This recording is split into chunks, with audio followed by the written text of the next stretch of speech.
Welcome friend in the Operation Research class. I am Dr. Anand Chaturvedi. Today's topic is Transportation Problem Part 3. In today's lecture, we will discuss how to check the optimality of a solution and how to get an optimal solution of a transportation problem. As I told you earlier that we can get a initial basic feasible solution from any of the three methods, that is northwest corner method, least cost method, or Vogel's approximation method, or any other method. And using that initial basic feasible solution, we will get optimal solution of the transportation problem.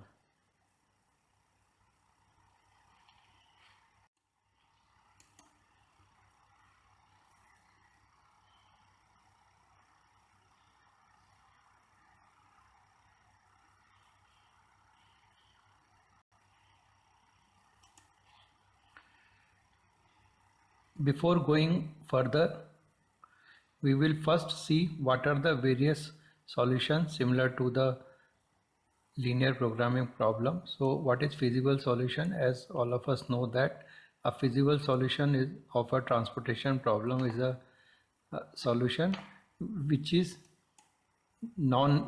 non-negative allocations of Xij that satisfy the rim or row and column restrictions or constraints. So this is our feasible solution. Then comes basic feasible solution.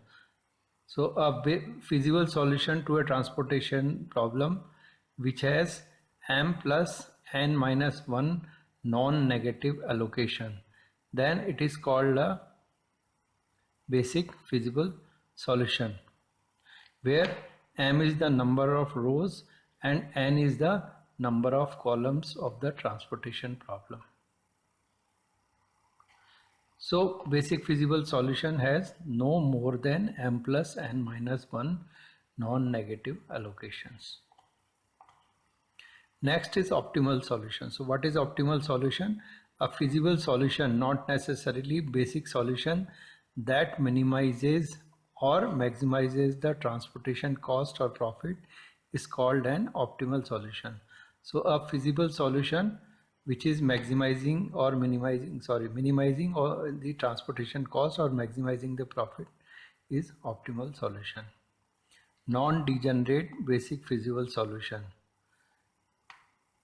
A basic feasible solution to a m by n transportation problem is said to be non-degenerate if the total number of negative allocations is exactly m plus n minus 1. If m plus n minus 1 allocations are, and these m plus n minus 1 allocations are independent in independent positions.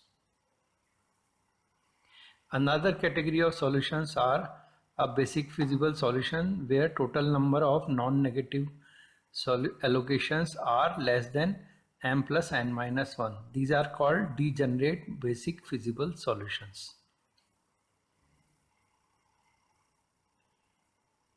So when we get any solution, first of all we check that the number of allocations should be m plus n minus 1. So whenever we get a solution, we check that it must have exactly m plus n minus 1 allocations. If number of allocations are less, then it becomes a degenerate basic feasible.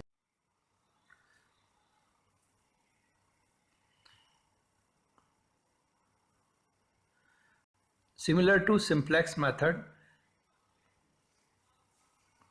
in transportation problem we get the optimal solution. So first step is check the optimality condition to determine the entering variable. So first of all we see that our current solution is optimum or not. If it is not optimal, then we find out a variable which enters into the solution. Then in step 2 we determine the leaving variable similar to simplex feasibility condition, so that we change the basis and we go back to step 1. So the optimality and feasibility conditions do not involve the familiar row operation used in the simplex method, but here we use the structure of the transportation model, which allows simpler calculations to get the next better solution.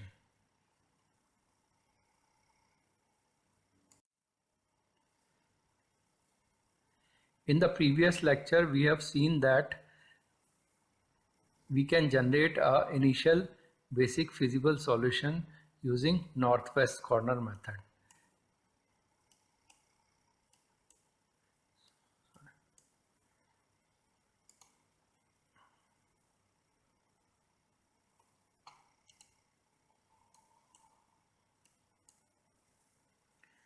So these are the various allocations in a northwest corner method. We can also take a solution given by least cost method or Vogel's approximation method, but just for sake of learning we have taken northwest corner method.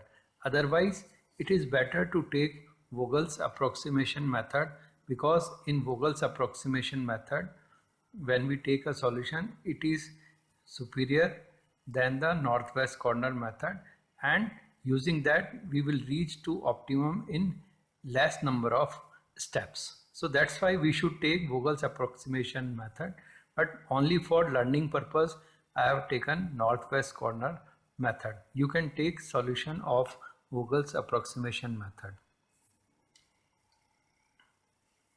So this is the northwest corner method solution, and here we have seen that there are total 6 cells in which allocations are there. So these 6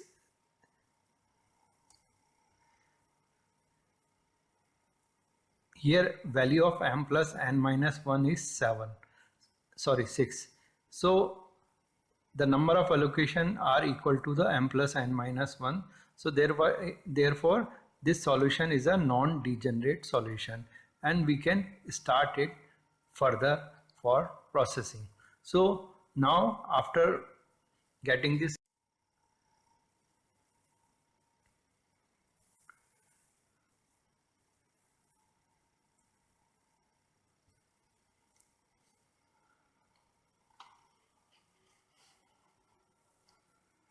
so first of all we have to determine the entering variable from the current non-basic variables, because entering variable is a non-basic variable and we select from one of the non-basic variable as the entering variable, and this is done by computing the non-basic coefficients in the Z row using the method of multiplier, which is there, which has roots in the duality theory. In the method of multiplier, we associate the multiplier ui and vj with row I and column j of the transportation table. So for each row we assign a ui, say u1, u2, u3 for row 1, 2 and 3. Similarly we assign vj for each column, say v1 for column 1, v2 for column 2, v3, v4 for column 3 and 4, so on. Now for each current basic variable xij, these multipliers are to satisfy this equation, that is ui plus vj is equal to cij for each basic xij. So using this relation we assume one of the multipliers, say u1 equal to 0, and using these relation we calculate the values of remaining ui and vj for applying this equation to all basic variables.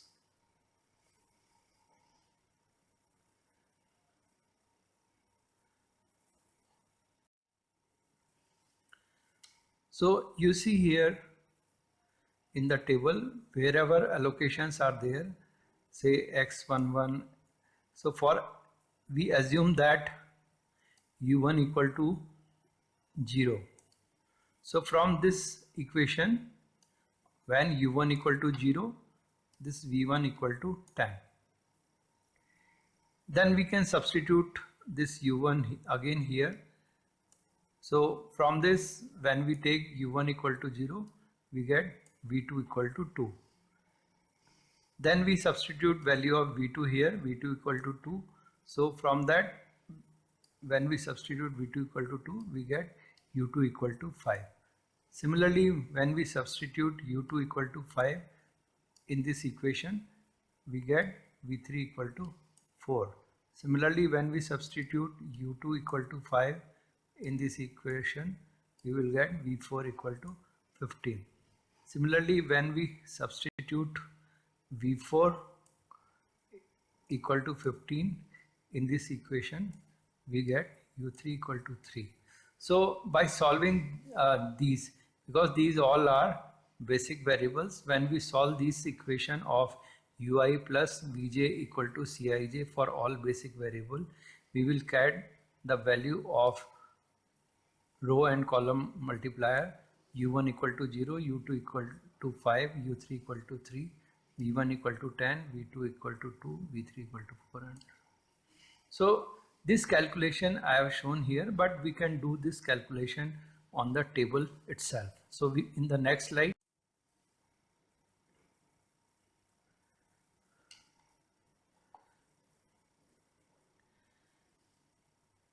now after calculating ui and vj for all the cell, what we do, we check for optimality. So how we check for optimality? For that, again we have to calculate the value of ui plus vj minus cij for each non-basic xij. So what are these non-basic xij's? These are x13, x14, x21, x31, x32, x33. So these are non-basic variables of our cell. So how we calculate? Now we have the values of u1, u2, u3, v1, v2, v3, v4. Using those values calculated in previous slide, we calculate this value ui plus vj minus cij. So for first non-basic variable, u1 plus v3 minus c13 is equal to minus 16. Similarly, u1 plus v4 minus c14 equal to 4. u2 plus v1 minus c21 equal to 3. u3 plus v1 minus c31 equal to 9. u3 plus v2 minus c32 equal to minus 9. u3 plus v3 minus c33 equal to minus 9. So these are basically the values of Z row in our simplex table. So after calculating this value, we get a Z row of this type.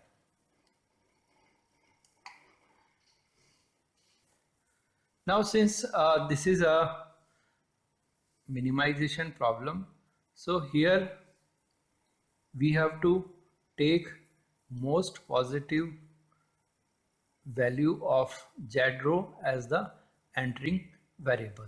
So in our problem, this x31 is the entering variable. So in the next table, we will show how we do all this on a transportation table itself.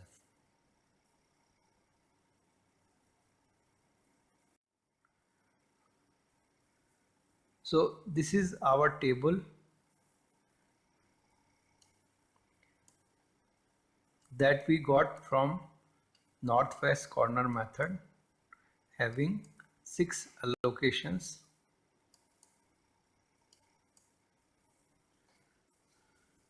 Now how we calculate this? First of all, we write u1, u2, u3, v1, v2, v3, v4. So these are 7 multipliers, 3 for 3 rows and 4 for 4 columns.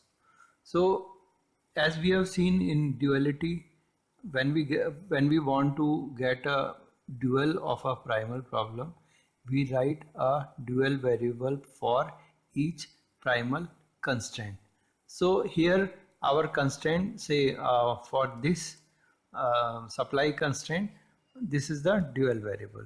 For this supply constraint, this is the dual variable. For this supply constraint, this is the dual variable. Similarly, for this demand, this is for this demand, this is our dual variable. For this demand, this is our dual variable. For this demand, v3 is the dual variable. For this demand, v4 is the dual variable.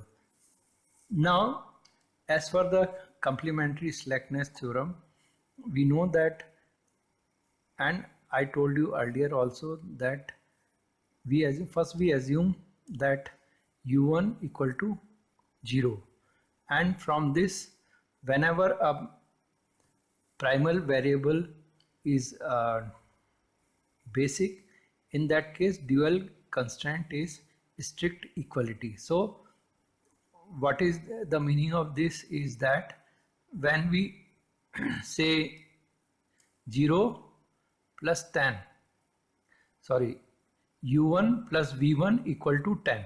So when we say u1 plus v1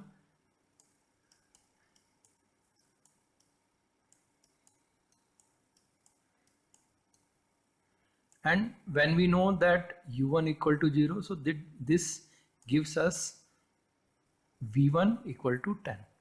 Similarly, we calculate v2, 0 plus v2 equal to 2. So this gives us v2 equal to 2. Using this v2 equal to 2, we can calculate u2 plus v2 equal to 7. So this gives us u2 equal to 7 minus 2, that is equal to 5.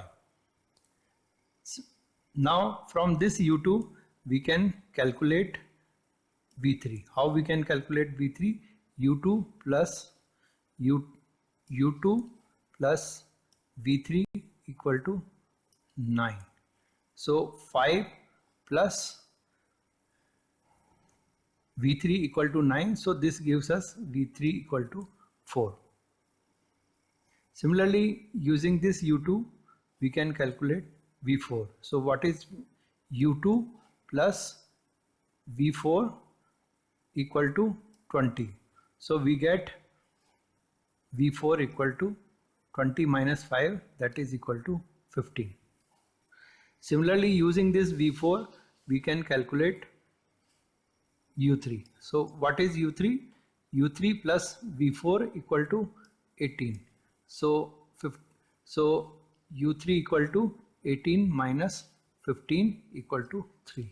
So this is how we calculate u1, u2, u3 and v1, v2, v3, v4.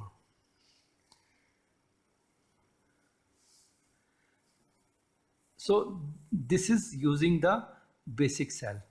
Now after using this value of u1, u2, u3 and v1, v2, v3, v4, we will calculate the ui plus vj minus cij for non-basic cell. So how we calculate? So let us see here. Say if I take this cell, so what is u2? u2 equal to 5, v1 equal to 10. So u2 plus v1 minus 12. u2 plus v1 minus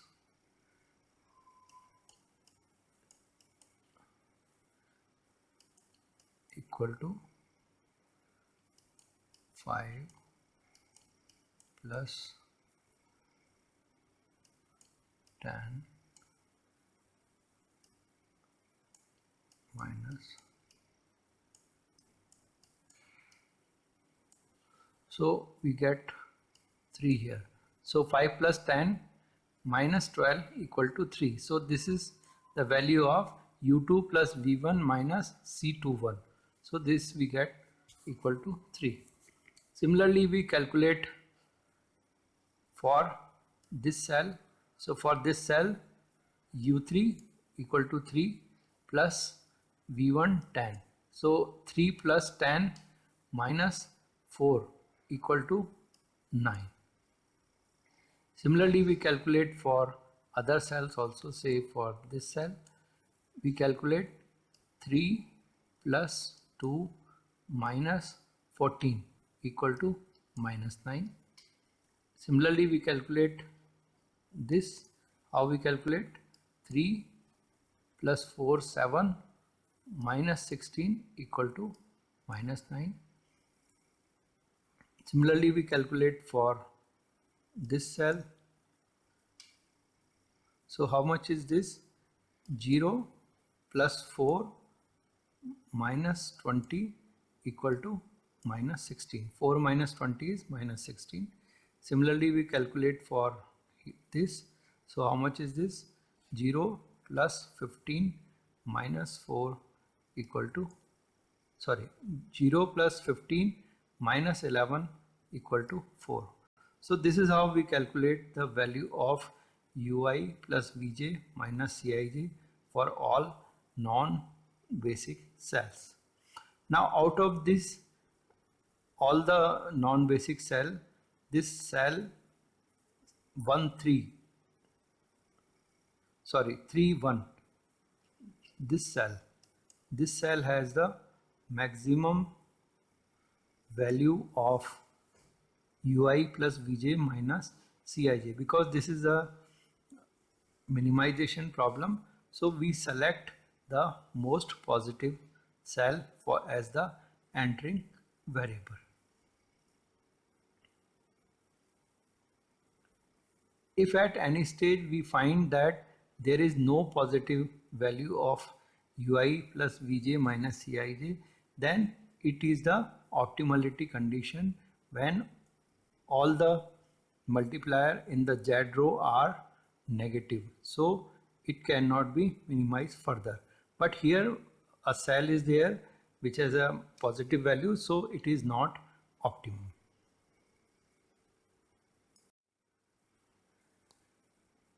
Now how we calculate?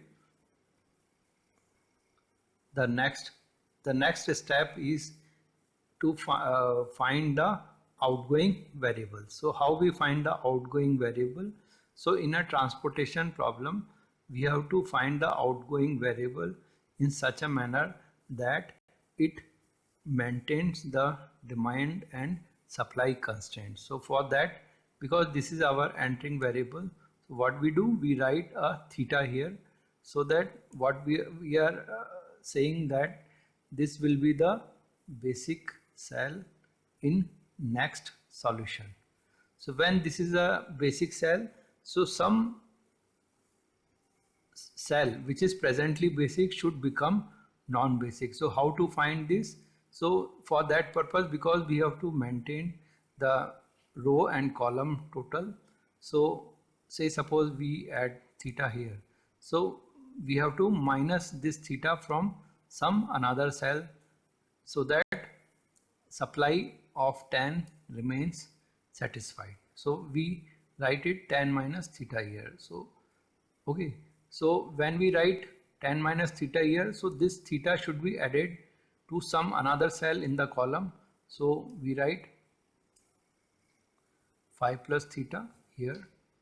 Now again, when this theta is adding into this row, so it must be subtracted from some other cell which is basic. So we subtract theta from here. Again, this theta should be added to some another cell in this column. So we write 10 plus theta here, and again we have to subtract this so that balance of first row maintains. So we write 5 minus theta here. So this completes a loop starting from here to here, here to here, here to here, and here, and then here and here. So this completed a loop. Now we have to calculate the value of theta. So how we have to calculate the theta? We have to calculate the theta so that no cell become negative. So how much this theta can be? This theta can be a value which do not make a cell negative. So what is the maximum value of theta? If we increase say theta to 10, in that case what happens? This will become negative. Similarly, so what is there? The maximum value of theta which can be increased is this one.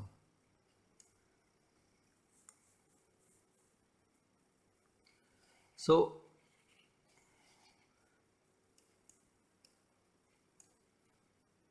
this will be our outgoing variable.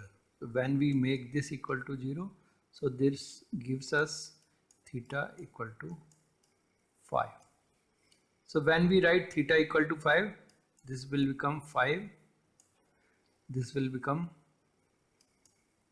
5, this will become 10, this becomes 0, this becomes 15, and this becomes 0.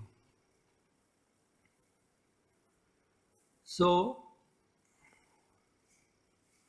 this will be our new solution. So you see here that all the rows and columns are balanced.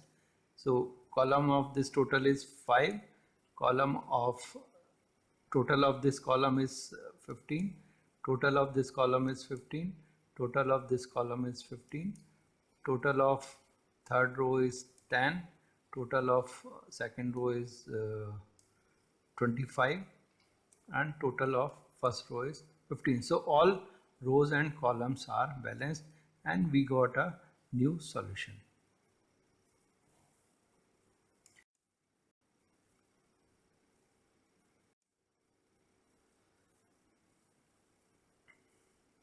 Again we calculate u1, u2, u3, v1, v2, v3, v4, and we calculate the value of ui plus vj minus cij for non-basic cells.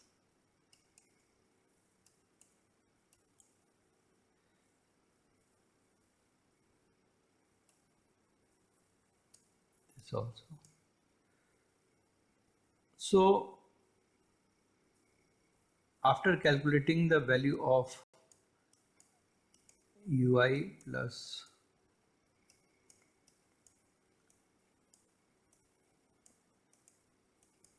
minus, we find that there is no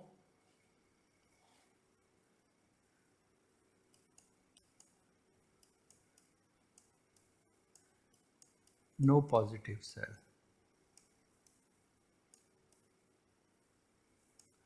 Hence, this table is optimum.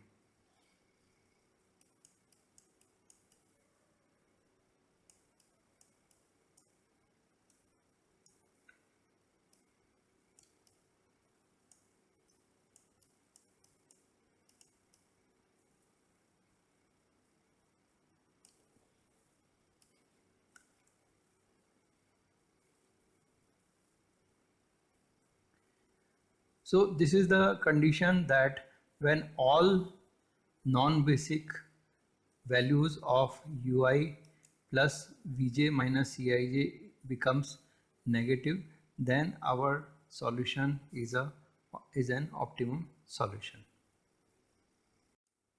Since the solution we got is an optimum solution, so what is the meaning of this solution is that we got that x12 equal to 5, x14 equal to 10, x22 equal to 10,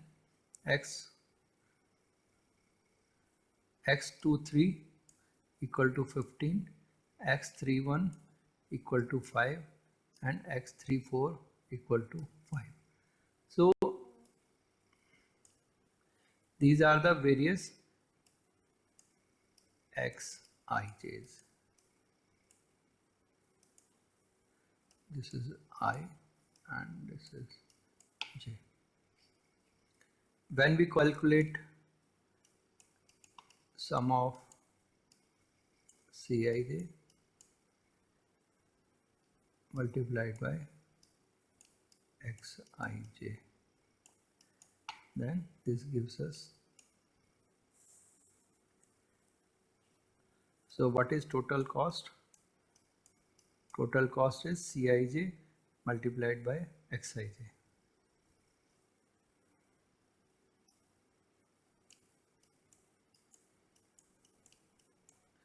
I is equal to 1 to m, j is equal to 1 to n.